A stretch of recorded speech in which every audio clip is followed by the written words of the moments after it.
सबको जय मसीह की। आज तारीख है 17/7/2025 और हम सुबह का वचन पढ़ेंगे। हम पढ़ेंगे प्रेरितों की पुस्तक उसका 20 अध्याय और 17 से लेके 38 वचन तक।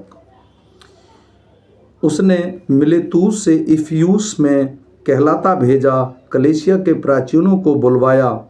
जब वे उसके आसपास आए तो उसने कहा, तुम जानते हो कि पहले ही दिन से जब मैं आसिया में पहुंचा, मैं हर समय तुम्हारे साथ किस प्रकार रहा, अर्थात बड़ी दीनता से और आंसू बहा बहा कर, और उन परीक्षाओं में जो यहूदियों के षड्यंत्र के कारण मुझ पर आ पड़ी। मैं प्रभु की सेवा करता ही रहा और जो जो बातें तुम्हारे लाभ की थी उनको बताने और लोगों के सामने और घर घर सिखाने से कभी न झिझका, वरन यहूदियों और यूनानियों के सामने गवाही देता रहा कि परमेश्वर की ओर मन फिराना और हमारे प्रभु यीशु पर विश्वास करना चाहिए। अब देखो, मैं आत्मा में बंधा हुआ यरूशलेम में जाता हूँ और नहीं जानता कि वहाँ मुझ पर क्या क्या बीतेगा।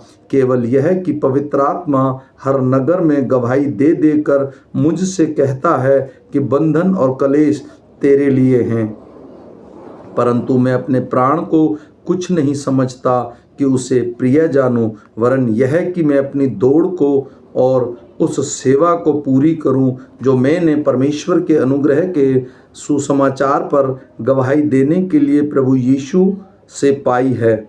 अब देखो, मैं जानता हूं कि तुम सब जिनमें मैं परमेश्वर का राज्य का प्रचार करता फिरा, मेरा मुंह न फिर देखोगे। इसलिए मैं आज के दिन तुमसे गवाही देकर कहता हूँ कि मैं सबके लहू से निर्दोष हूँ, क्योंकि मैं परमेश्वर के सारे अभिप्राय को तुम्हें पूरी रीति से बताने से न झिझका। इसलिए अपनी और पूरे झुंड की चौकसी करो, जिसमें पवित्र आत्मा ने तुम्हें अध्यक्ष ठहराया है, कि तुम परमेश्वर की कलीसिया की रखवाली करो, जिसे अपने लहू से मोल लिया है। मैं जानता हूँ कि मेरे जाने के बाद फाड़ने वाले भेड़िए तुम में आएंगे, जो झुंड को न छोड़ेंगे।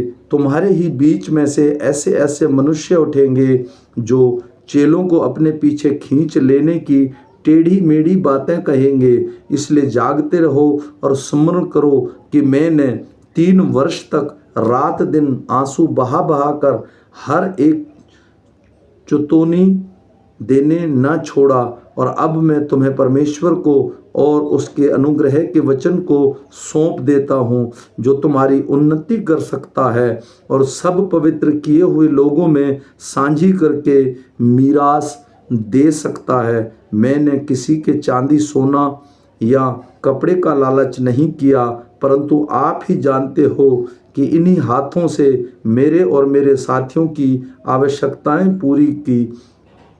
मैंने तुम्हें सब कुछ करके दिखाया कि इसी रीति से परिश्रम करते हुए निर्बलों को संभालना और प्रभु यीशु के वचन स्मरण रखना अवश्य है, जो उसने आप ही कहा है, लेने से देना धन्य है। यह कहकर उसने घुटने टेके और उन सभी के साथ प्रार्थना की।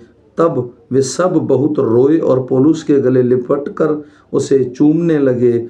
वे विशेषकर इस बात से शोकित थे जो उसने कही थी कि तुम मेरा मुंह फिर न देखोगे। तब उन्होंने उसे जहाज पर तक पहुंचाया। आमीन। फिर मिलेंगे शाम के वचन के साथ। सबको जय।